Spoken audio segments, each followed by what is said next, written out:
I smoothed the fabric of my understated black dress, feeling every inch the outsider in a room glittering with crystal stemware and heirloom china. Another opulent family dinner. Another evening destined to remind me of the precise coordinates of my place on the family's invisible ladder. "Emma, dear, pass the salt," my mother said, her voice carrying that signature inflection, a practiced blend of concern and condescension, the same tone she used when explaining to her friends that her only daughter was just a secretary. Across from me, my brother Michael lounged in a tailored Italian suit that shimmered beneath the chandelier. Beside him, his wife, Sophia, adjusted her diamond necklace with the effortless poise of someone used to being admired. Their children, all wide eyes and perfect posture, sat quietly, already fluent in the language of superiority. "So, Michael," Dad began, his chest swelling with pride, "tell us about that merger you're heading. Biggest deal of the year, isn't it?" Michael's grin stretched with satisfaction. "Global Tech and Harrison Industries, $2 billion. The papers get signed tomorrow morning." He took a slow sip of wine, savoring both vintage and validation. "As CFO, I've led all the major negotiations." "That's wonderful, darling," Mom said, her eyes sparkling. Then, pivoting to my other brother, "And Peter, how's the legal department treating you?" Peter adjusted his tie with the casual flair of someone used to impressing. "Made senior partner last month," he said, "youngest in firm history." I focused on my salad, willing myself to blend into the linen and candlelight, but invisibility was a privilege I was never afforded here.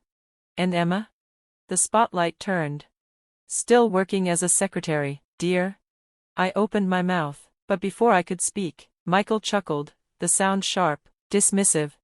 "Oh, she's not just any secretary," he said with mock enthusiasm. "She's an executive assistant to some obscure consulting firm, right?" "Phoenix Consulting Group," I replied quietly, though no one seemed to hear me. "She's still a secretary," Michael continued, talking over me, "while the rest of us are running the show. But hey, someone's got to keep the coffee hot." Laughter rolled across the table, even the kids grinned, already taking notes on how to belittle with grace. Hey, Peter interrupted, "maybe you should apply to Harrison Industries after the merger. Great benefits, for support staff. Anyway," he glanced at me with feigned sympathy, "but you'll want to rethink that outfit. Looks like a department store special." The dress, a $3,000 Alexander McQueen I'd bought myself after closing my first major deal, suddenly felt heavier. I said nothing. Let them believe what they wanted. "I'm doing just fine," I said evenly. "Oh, sweetheart," Mom said, reaching across the table to pat my hand, "you don't have to keep up appearances. We know it's been hard. Maybe if you hadn't dropped out of that MBA program." "I finished it," I said, "night classes, 3 years ago." Michael nearly spit out his wine. "You, an MBA? What for? Color coding meeting invites?" I thought of my corner office on the top floor of the Phoenix building, of the analysts who reported to me, the multi-billion-dollar deals I'd personally shaped, including the very one he'd be boasting about tomorrow, unknowingly walking into my strategy, my terms. But I only smiled and reached for the potatoes. "Well," Dad said, clearing his throat, "Michael, why don't you tell us more about tomorrow's meeting? This deal is going to be a real legacy moment." As Michael launched into another self-aggrandizing monologue, I slipped my phone under the table. A message from my assistant glowed on the screen. "Everything's in place for tomorrow at 9 o'clock. Harrison's team is uneasy about the revisions you proposed. Should I let them know they're final?" I typed yes and tucked the phone away, hiding a small smile behind my wine glass. Tomorrow would be satisfying. "I just hope you don't show up late to your little secretary job," Michael said, noticing my glass. "Those lattes won't fetch themselves." If only he knew that I owned the building where his precious deal would be signed, that every step of this merger had been orchestrated by Phoenix Consulting Group, by me. But for now, I simply nodded. "Don't worry about me, Michael," I said, calm and cool. "I wouldn't miss tomorrow for anything."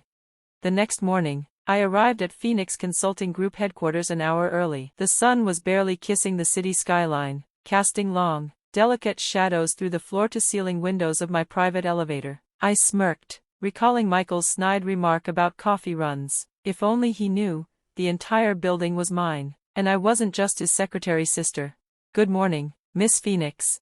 James, my assistant, greeted me as I stepped into my top-floor office. Only a select few were privy to the truth, that Emma Carlton, the secretary my family belittled, was in fact Emma Phoenix, the founder and CEO of one of the most formidable consulting firms in the country. The Harrison Industries team arrived early, James said, tapping his tablet. They're jittery about the changes you imposed on the merger terms. I set my briefcase down, taking a moment to appreciate the quiet hum of the office around me. And my family? Your brother Michael is in the main conference room, trying to convince our junior associates to let him speak directly with the CEO. James' smirk was impossible to miss. He's been quite persistent. Surprising, I replied coolly, removing my small compact mirror from my bag and running a quick check. Gone was the intentionally humble dress from last night. Today, I wore a tailored Chanel suit, Louis Vuitton heels, and diamond earrings, the kind I'd bought myself after closing my first billion-dollar deal. How long has he been waiting? 20 minutes. He's mentioned his title as CFO approximately 12 times. I sipped my coffee, a rich, premium Brazilian roast, not the bitter, tasteless brew Michael likely thought I subsisted on. Let's make it 30, I said, a hint of a smile playing at the corners of my lips. Sometimes, a little humility is the best teacher. While I waited, I skimmed through the final merger documents. The terms were tough but fair. Global Tech, the company Michael believed he was acquiring, was actually one of my shell corporations. Once the ink dried, Harrison Industries would officially fall under the umbrella of Phoenix Consulting Group. Michael wouldn't just lose his CFO position, he'd be working for his little sister. At exactly 9 a.m., I gathered my files and made my way to the conference room. Through the glass walls, I saw Michael pacing, his suit already showing signs of stress. Peter was nearby, flipping through legal documents, likely scrambling to understand how they'd missed Phoenix Consulting Group's quiet acquisition of Global Tech.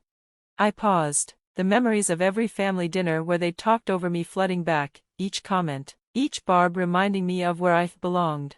This wasn't about revenge. It was about respect.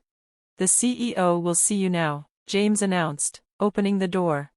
Michael whipped around, eager to assert his authority, but the words died on his lips when he saw me. Emma? Peter's pen clattered to the table. What are you doing here? This is a private meeting. I walked calmly to the head of the table, setting my files down with practiced precision. Good morning, gentlemen. Shall we begin? Begin? Emma, you need to leave. This is an executive-level meeting, Michael snapped. His face had turned a deep shade of red. Go get your boss some coffee or whatever it is you do. I sat down, folding my hands in front of me. I am the boss, Michael, Emma Phoenix, founder and CEO of Phoenix Consulting Group. I paused, enjoying the sharp intake of breath from both brothers. But I'm sure you know me better as just a secretary. The room fell into suffocating silence. Michael's mouth worked open and closed, but no words came out. Peter looked like a man who had just seen his entire worldview collapse. This is impossible, Michael finally stammered. You're lying. Where's the real CEO? I gave a small nod to James. The presentation screens flickered to life. Credentials, ownership documents, and financial records began to fill the walls. 10 years of work, building an empire while my family still thought I was serving coffee.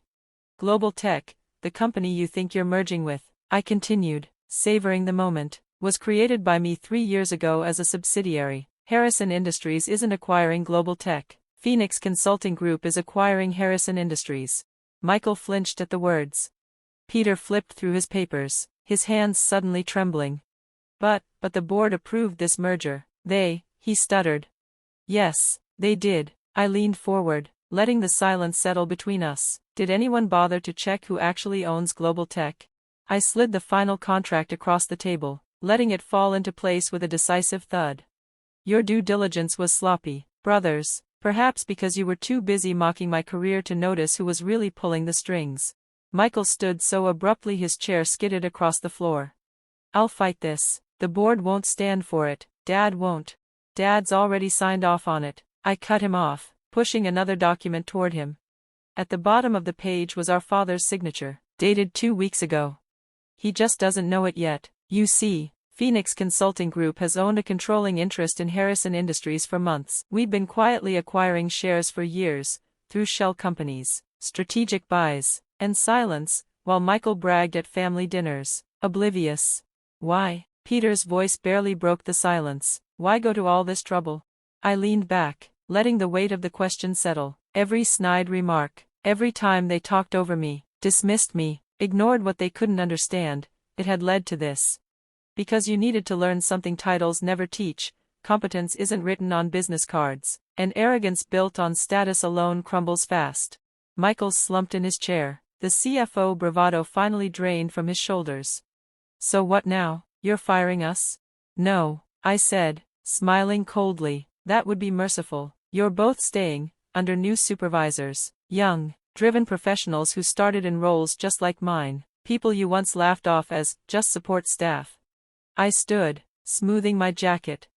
The merger paperwork is on the table. You have until noon to review it. I suggest you pay special attention to the sections detailing your new responsibilities. I turned toward the door. James will escort you to a smaller conference room. I believe the coffee machine still works. You may want to get some practice in. As I reached the door, Peter's voice followed, hesitant. Emma, does Mom know about all of this?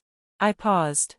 She will. She's hosting dinner again this Sunday, right? I'll be there. I've got a new dress for the occasion, from a department store. Of course. The rest of the day passed in a blur of signatures, closing calls, and quiet triumph. By 5 p.m., it was official, Harrison Industries belonged to Phoenix Consulting Group. I was back in my office as the sun dipped low, gilding the skyline in gold, when James stepped in with a raised brow. Your mother called. Apparently your brother's missed family dinner. She's concerned. I glanced at the time, 7 p.m. They were probably still at their desks, trying to piece together how the family embarrassment had executed a corporate takeover under their noses. Should I have told them? I mused aloud, about the night classes, the startup in my apartment, the years I worked late not because I had to, but because I had something to build. James gave a small shake of his head. They wouldn't have listened. Some people only believe what power can prove. My phone buzzed, a text from Mom. Emma, dear, are you coming Sunday? Michael and Peter aren't answering. Something happened at work? I replied. Don't worry, Mom, they're just adjusting to a few changes, and yes, I'll be there. I have some news to share. Her response came instantly. Oh wonderful, did you finally get a promotion? I looked around my corner office, my skyline view, the plaque on my desk. I smiled. Something like that, Mom. The headlines broke the next morning. Phoenix Consulting Group acquires Harrison Industries in surprise takeover. A full-page photo featured me, Emma Phoenix, CEO, signing the final documents. I had the article framed and messengered to my parents' home with a handwritten note.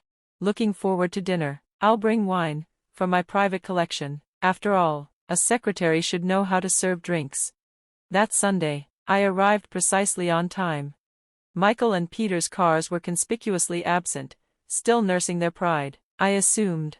Mom opened the door and froze. Her eyes swept over my tailored suit, couture, understated, and more expensive than their mortgage. Emma, she gasped, holding the frame in her hand. Is this really you? The article, Phoenix Consulting Group? I handed her the bottle of wine, a rare vintage, a subtle reminder. We have a lot to talk about, Mom, but first, I said, stepping inside, I think you owe your secretary daughter an apology. The look on her face, stunned recognition, slow pride, and the tiniest bit of regret, was worth every second I'd kept my success a secret. Because sometimes, the best revenge isn't served cold. It's served in crystal stemware, paired with power, and savored slowly, while your family realizes the person they dismissed now owns their legacy. As I sat at the dinner table, in Michael's usual chair, at the head, I raised my glass. So, I said, letting the silence stretch. Who wants to hear about my little secretary job?